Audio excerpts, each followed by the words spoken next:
Dan awas aja ngeliatin. Kita kerekam. Nggak perlu latar Masih merah soalnya, masih merah.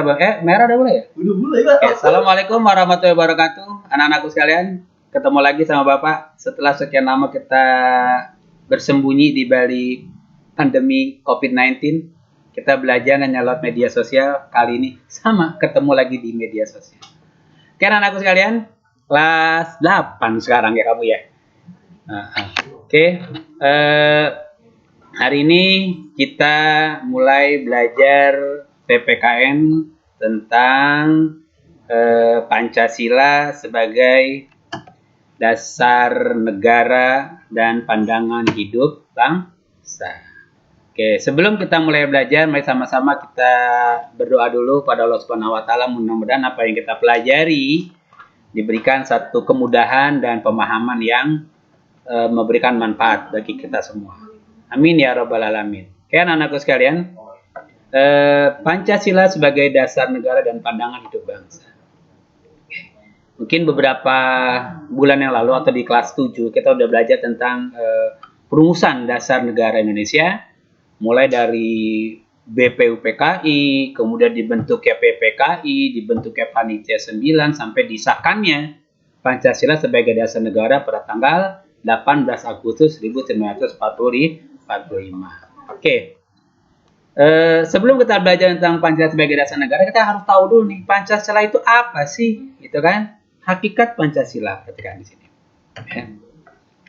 Nah, hakikat Pancasila. Nah, Pancasila ya apabila dikaji secara ilmiah itu memiliki pengertian yang luas, baik itu dalam kedudukannya sebagai dasar negara maupun sebagai pandangan hidup bangsa.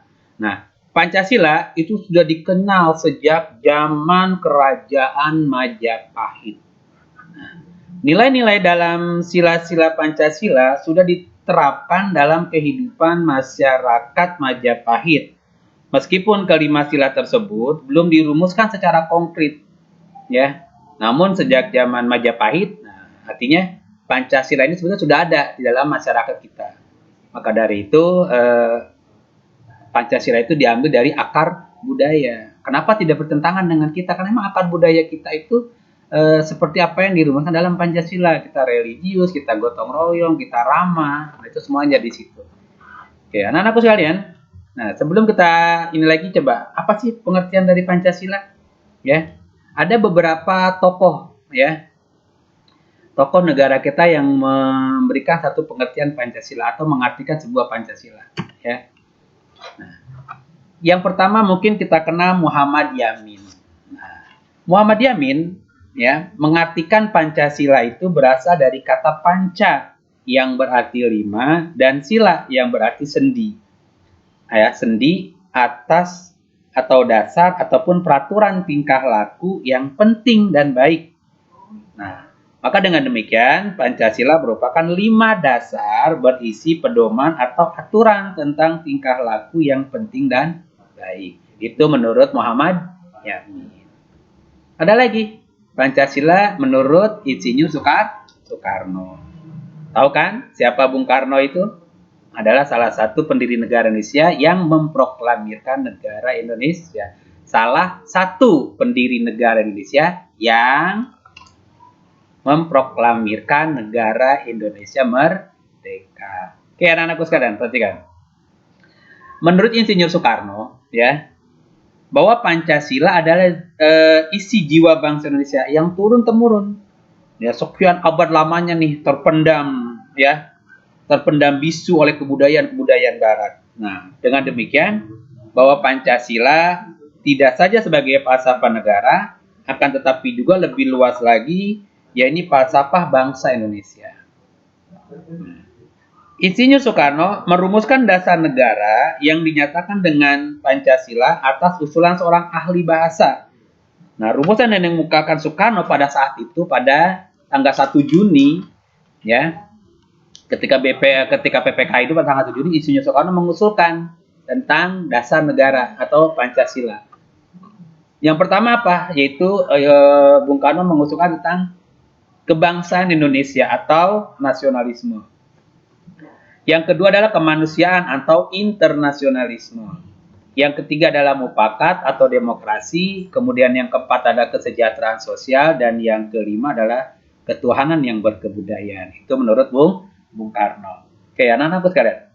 Nah, yang terakhir, menurut Noto Nagoro. Apa nih menurut beliau? Oke. Pancasila menurut Noto Nagoro adalah dasar falsafah negara Indonesia. Sehingga dapat diambil kesimpulan bahwa Pancasila merupakan dasar falsafah dan ideologi negara yang diharapkan menjadi pandangan hidup bangsa Indonesia sebagai dasar pemersatu, sebagai lambang persatuan dan kesatuan, kemudian sebagai pertahanan bangsa dan negara Indonesia. Itu pengertian Pancasila menurut Noto Nagoro. Nah, dari ketiga tokoh negara Indonesia ini sudah mengertikan Pancasila, artinya bisa diambil kesimpulan, ya mungkin kalian bisa menyimpulkan dari ketiga tokoh tersebut. Apa sih itu Pancasila? Ya, jadi Pancasila itu merupakan pandangan hidup dari bangsa Indonesia sejak zaman dahulu. Nah, oke, anak-anak sekalian, kita lanjut pada selanjutnya tentang fungsinya sekarang.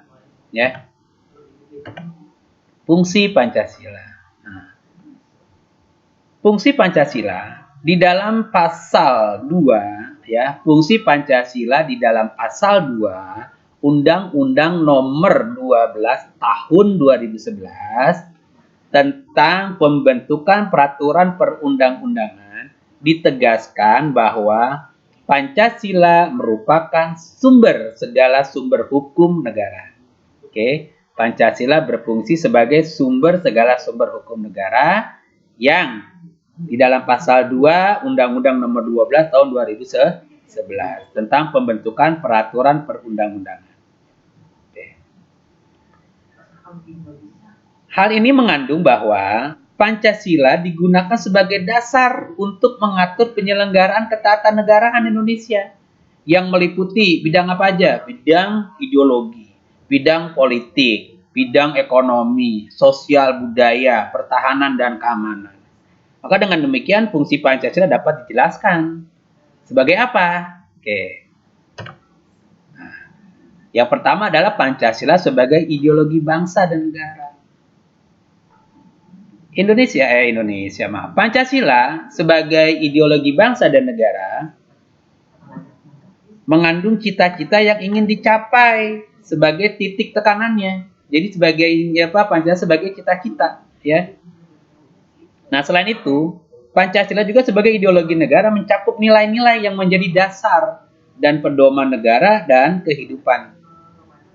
Apa dasar cita-citanya? Nah, dasar cita-cita yang ingin dicapai dalam sila kelima yaitu ingin mewujudkan keadilan sosial bagi seluruh rakyat Indonesia yang dijiwai oleh sila-sila yang lain sebagai kesatuan. Nah, makanya jadi 1 sampai 5 ini nggak bisa dipisahkan.